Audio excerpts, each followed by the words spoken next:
Welcome to the last breakfast. Please enjoy the video. You begin by confirming prerequisites: an active Kotak 811 account, Aadhaar-linked KYC, PAN, and the mobile number registered with the bank. Once ready, open the Kotak mobile banking app or 811 app and choose the credit card apply option. You will be guided to select the card variant, view limits, and accept terms. Make sure to read the fee schedule. Provide PAN and allow eKYC. This speeds verification. Proceed now to upload your selfie and consent for instant approval checks. Once the eKYC step starts, you will verify Aadhaar with OTP, upload a clear selfie, and confirm PAN details.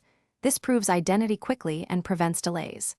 After verification, choose your provisional credit limit and any add-on features like contactless or travel benefits. Make sure to opt for a virtual card if you need immediate online use. Review interest rates, annual fee waivers, and reward structures carefully because these affect long-term cost. Save screenshots of confirmation messages for records before moving to dispatch.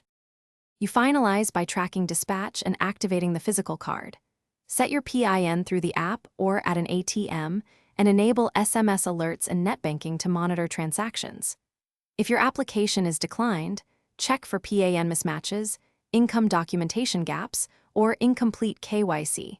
Correcting those and reapplying often resolves the issue. Should delivery or activation fail, call Kotak Customer Care with your application reference ID and visit a branch if needed. This usually clears processing blocks quickly and gets you live. Thanks for watching. If this was helpful, leave a like and consider subscribing. See you next time.